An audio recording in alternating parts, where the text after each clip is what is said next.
আসসালামু আলাইকুম। আশা করছি সবাই কেমন আছেন, ভালো আছেন। আলহামদুলিল্লাহ আমিও ভালো আছি। আসলে ভালো আছি, কিন্তু বৃষ্টির দিনে তো আর অত ভালো থাকা যায় না। দেখেন, বৃষ্টিতে আমাদের বাড়ি, পুকুর সব কিছু ডুবে একাকার হয়ে গেছে। এখন দেখেন, ফসলের জমি আর পুকুর পুরোপুরি লেভেল। এই যে দেখা যায় আমাদের পুকুরে অনেকগুলো মাছ চলে গেছে এই যে জমিতে। দেখলে বোঝা যাবেন, এই যে নেট দিয়ে রাখা হয়েছে এখানে আর কি। আসলে কি করার, এটা তো উপরা আল্লাহ ভালো জানে। আল্লাহ হয়েছে এই কারণে অনেকগুলো প্রতিনিয়ত প্রত্যেক দিন বৃষ্টি হইতেছে এভাবে, যার কারণে সব কিছু পানিতে পুরো একাকার হয়ে গেছে। ওই যে এটা আমাদের প্রজেক্ট, এই প্রজেক্টের আড়া দিয়ে আমি এখন হেঁটে যাইতেছি। এখান দিয়ে হাঁটতে আসলে একটু ভয় লাগে, যোগ টোক আছে কিনা এগুলোরও প্রচুর ভয় পাই আবার। তারপরে একটু ঘুরে দেখতেছি কি অবস্থা আর কি। এই যে এগুলো হলো আবার আমাদের আসলের জমিগুলা, এই যে প্রজেক্টের লগে যে জমিগুলো আছে এগুলা পুরো পানিতে ভরপুর। আপনাদেরকে এই যে সামনে নিয়ে যাইতেছি, দেখবেন মনে হয় যে পুরা জমিগুলা সাগরের মতো দেখা যায়। এই যে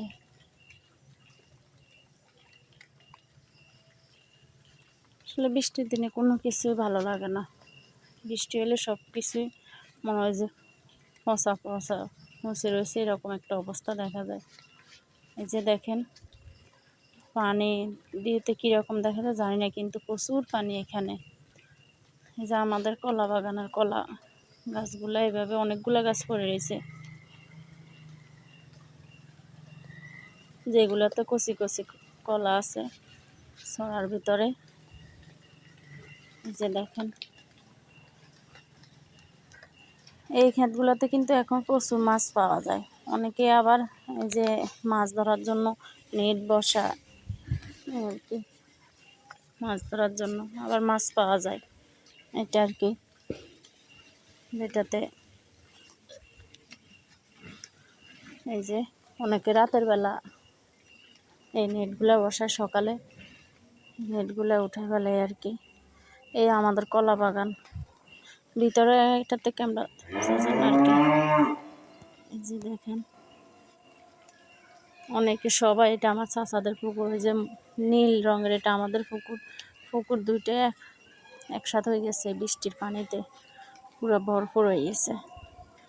এই যে দেখেন, সবাই নেট দিয়ে রাখছে যাতে মাছ বাইরে না যায়, কিন্তু নেট দেওয়ার আগে অনেকগুলো মাছ চলে গেছে। এই যে বুঝতে পারবেন। যাক, অনেক দিন যাবৎ বৃষ্টি হচ্ছে, পরের দিন এই যে আজকে একটু হালকা রোদ দিচ্ছে। এই যে আমাদের ছাদের কাজ চলতেছে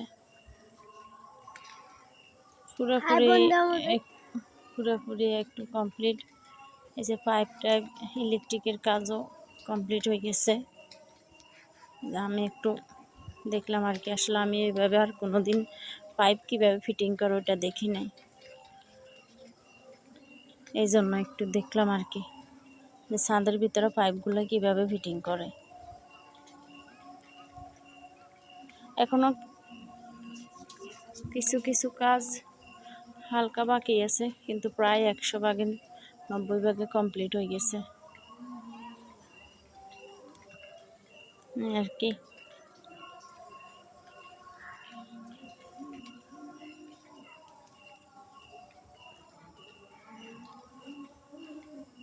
দেখেন, আসলে আজানের সাউন্ড শোনা যাইতেছে। আমি যখন ভয়েস দিতেছি হঠাৎ করে আজানের সাউন্ড আসতেছে আর কি। করার কিছু নেই, ইগনোর করবেন।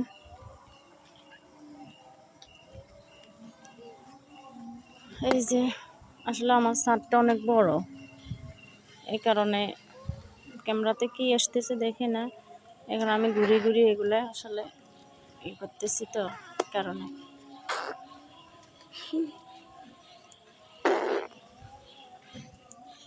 যে রোদ যদি থাকে ইনশাল্লাহ পরের ভিডিওতে দেখাবো যে পুরো ছাদ কমপ্লিট, ছাদ ঢালাইয়ের কাজটা কমপ্লিট হয়ে যাবে আর কি। আবার আমাদের ছাদ থেকে ডাবগুলা খুব সহজে ফাড়া যায়, অতটা দূরে দেখা যায় না। এই যে নারকেল গাছগুলো ছাদের উপরে পাশে। ইনশাল্লাহ নেক্সট ভিডিওতে আপনারা দেখতে পারবেন ছাদের ঢালাইয়ের কাজ পুরোপুরি। ভালো লাগলে সাবস্ক্রাইব করবেন।